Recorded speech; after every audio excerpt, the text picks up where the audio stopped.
স্বাগত জানাচ্ছি আজকের আলোচনায়। জুলাই গণঅভ্যুত্থানের মধ্য দিয়ে ফ্যাসিস্টের পরাজয় ঘটেছে। কিন্তু যারা নেতৃত্ব দিয়েছে, যারা নিজেদের বুকের তাজা রক্ত ঢেলে এই মহান কাজটি করেছে, সেই শহীদদের প্রতি অনেকটাই সম্মান দেখানো হয়েছে। তাদের পরিবারকে পুনর্বাসনের ব্যবস্থা করা হয়েছে, চাকরির ব্যবস্থা করা হয়েছে, প্রশংসার দাবিদার। কিন্তু যারা আহত হয়ে হসপিটালে কাতরাচ্ছে এবং ইদানিং একজন মারা গেলেন, তো এদের প্রতি কি একটু অবহেলা দেখানো হচ্ছে? যদি হয়ে থাকে সেখানে আরও তড়িৎ গতিতে ব্যবস্থা নেওয়া উচিত বলে মনে করি।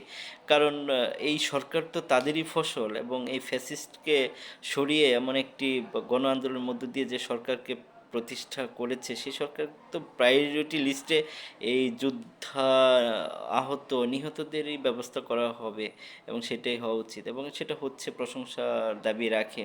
কিন্তু একটা ঘূর্ণিধরা রাষ্ট্রকে মেরামত করতে গেলে একটু সময় তো লাগবেই। তা আপনার চেষ্টা চালিয়ে যাচ্ছেন। আসিফ নজরুল সহ যারা উপদেশ আছে, সবার প্রতি শুভকামনা।